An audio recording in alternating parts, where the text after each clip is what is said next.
About a year ago, my wife Anna and I were at a mechanic shop servicing our car about 30 minutes south of here. And as I went to pay, the mechanic said, "Oh, you're that conservative leader. You know, Brian Mulroney is a family friend of mine." And I said, "Oh, really? How do you know Brian Mulroney?" And he said, "Well, my dad was a miner at the iron ore company.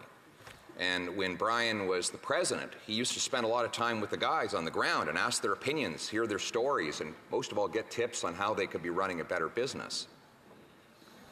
This was the kind of down-to-earth spirit that he brought, but more importantly than that spirit and collegiality with the workers on the ground was his incredible memory. You see, when that miner passed away, decades later, Brian called the family. What is so incredible about that phone call is that in the interim period, Brian Mulroney fought 2 leadership races, won 2 majority governments, shook hands and spent time with presidents, kings, queens, and other prime ministers, negotiated free trade deals, watched the end of the Cold War, sent our troops into the Persian Gulf, and with all that passing through his mind, he still remembered the miner from the iron ore company. That is kindness. That is humility. And you know where I think it came from? I think in that miner, he saw his dad, an electrician from a working class small town in Quebec. Irish working class upbringing taught him the value of work, family, neighborhood, loyalty, and merit. For me, this part of his legacy is personal. I was born to a teenage mother, incidentally, she was from a working class Irish family. She put me up for adoption to 2 school teachers. And I was just becoming aware that there was such a thing as Prime Minister when he had that job. And like millions of young people from similar backgrounds, we looked to him and said, if the Irish son of a working class electrician from a mill town can rise to become Prime Minister, then in this country, anyone from anywhere can do anything.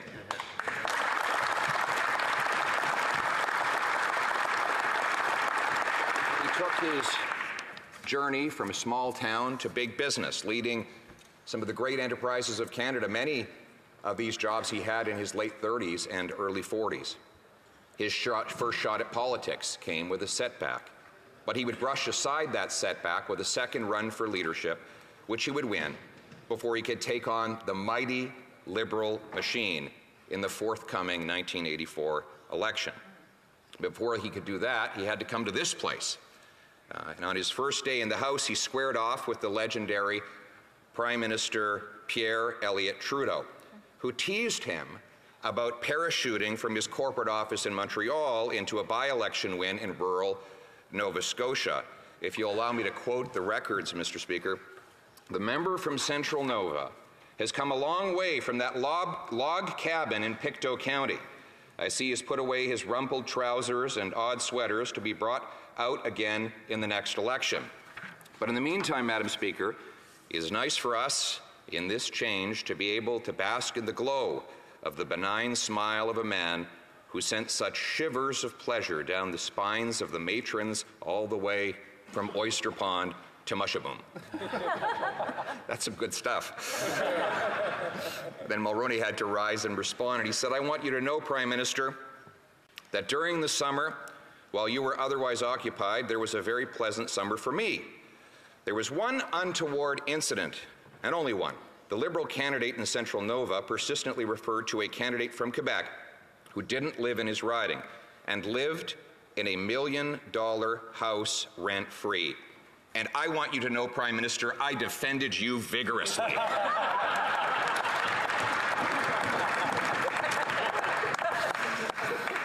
And when he appeared in this chamber with that big smile and confident tone, I think it was enough to make anybody take a walk in the snow.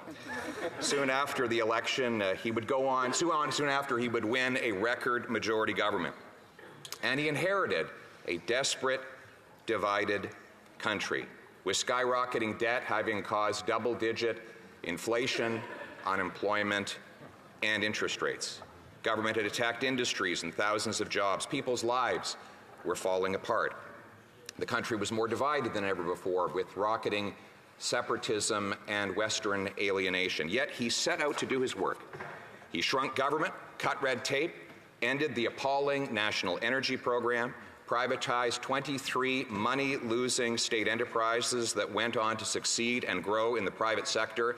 And to put any debate to rest, successive governments refused to renationalize any of them, proving that he was right.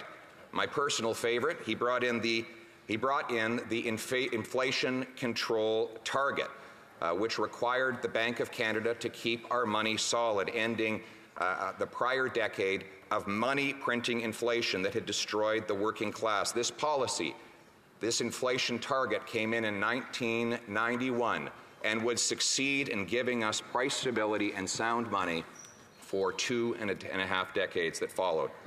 Finally, he stared down fear-mongering and falsehoods to defend and secure the Canada-U.S. Free Trade Agreement, the most successful trade agreement the modern world had ever seen, with the most lucrative economy in the history of the planet.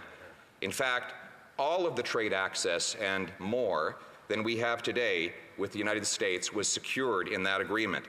These that he put forward, the ones I've named, all of them were controversial. Some were even unpopular, and yet none of them were repealed by the subsequent Liberal government. He, in fact, started in 1984, after his election, a common-sense consensus of free markets, free trade, disciplined spending, sound money, strong defense, meritocracy, and not aristocracy, a consensus that would endure for 30 years after his 1984 election, and one that we should restore. War neutrality, and instead sided firmly and unequivocally with freedom and against communism. He led the world in the fight against apartheid. Nelson Mandela would later tell this House of Commons, and I will quote, "I would also like to pay special tribute to the Prime Minister of this country, Brian Mulroney, who has continued along the path charted by Prime Minister Diefenbaker, who acted against apartheid because he knew that no person of conscience could stand aside as a crime against humanity was being committed. Prime Minister Mulroney, our people and organization respect and admire you as a true friend. We have been greatly strengthened by your involvement in the struggle against apartheid and the leadership that you have provided." He stood for the freedom at home as well. He stood on the side of turban-wearing Sikhs by allowing them to serve in the RCMP, where they keep us safe to this day. He was brilliant at talking through a microphone, but even better at talking through a telephone. In fact, for Brian Mulroney, phone calls were like an art form, using the telephone the way Michelangelo might have used a chisel or a brush. He would do it to make business deals, charm foreign leaders, and more importantly, to comfort grieving or suffering friends. I've lost count of the number of people who've told me about the worst day in their lives. They might have lost a loved one or a friend or suffered a terrible public humiliation, and then suddenly the phone would ring, and it would be that mellifluous baritone on the other end of the line. It's Brian Mulroney. He would console, joke, and maybe even throw in the odd curse about the unfairness of it all. And his friend's turmoil melted into the astonishment that one of the country's greatest prime ministers had offered love and laughter. I would call and seek his advice. In fact, I was very blessed to receive it. I asked him, for example, what is it that he did to deal with all the strain of the job, the anticipation of a close election, the worry about the fate of a political battle? His answer was not that he studied Stoicism or mastered yoga or meditated on a hilltop, or even that he was a tough guy that had no worries in the world. No, he explained to me very simple that he surmounted worry through one word: Mila. Mila Mulroney. His half-century-long love affair with Mila is one for the ages. They would have been married 52 years in just a short time. He credited her with all his victories, She was his closest advisor, his rock. Only days before he died, he embraced her, and even with his failing eyes, as she recounted to me the other day, he looked her straight in the face and said, "You are so beautiful." They were inseparable from the moment they met until he took his last breath. He would tell me that my wife, Anaida, who shared Mila's beautiful immigrant story, was my superpower. After my recent convention speech, he said, "My speech was terrific, but Anna's was far, far better."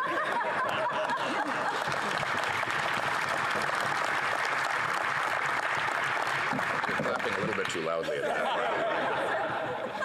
Anna and I were happy to host the Mulroneys as our first guests at Stornoway after taking on these functions, and we were able to plunder both of their minds for incredible advice, which I will not reveal here because I do not want any of my political competitors to take advantage of them. But the best and most important advice was to stand with family.